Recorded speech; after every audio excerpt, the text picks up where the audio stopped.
Зеленые, пушистые и красивые. В крымской столице началась продажа елок. Купить новогоднюю красавицу можно в любом районе города. Подготовка начинается где-то с конца сентября. Уже мы выезжаем на материк, в Пензенскую область, непосредственно в места, где рубятся, заготавливаются сосны. Выбираем все самое лучшее, стараемся привезти к нам в Крым, чтобы наши люди хорошо встретили Новый год. В этом году средняя цена на метр сосны 500 рублей. На некоторых точках предлагают купить за 600 рублей, но охотно делают скидки.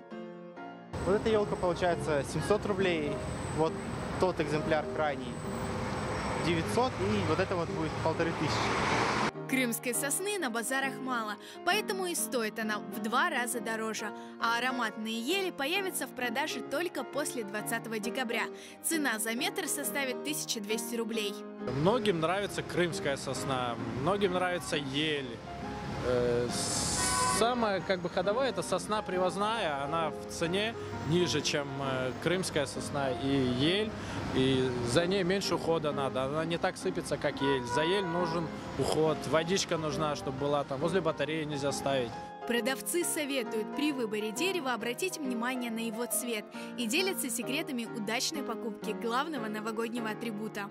По ветке, если она вот берешь ее, сгинаешь и выпрямляется, то значит нормально. И также, если иголка дает сок, то это еще сосна долго простоит.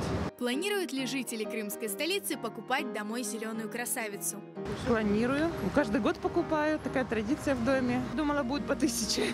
Нет, не планирую. Ну, возможно, да. Потому что елка — это символ новогоднего празднества, это традиция. Нет, у нас своя искусственная много лет. Не, у меня уже стоит искусственная. Обязательно. Только чуть попозже. А мы каждый год покупаем, мы без живой елки не встречаем Новый год. Планируем.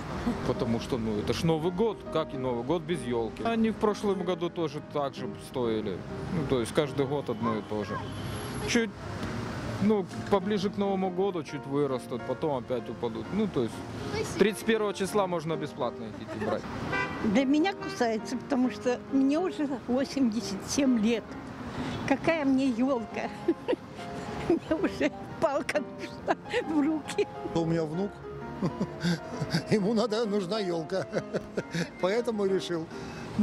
Приглянулась, решил купить. 900 рублей, ребята сказали. Для кого-то другого, может быть, да, для внука нет, не жалко. До новогодних праздников в Ахмещите будут работать 18 елочных базаров.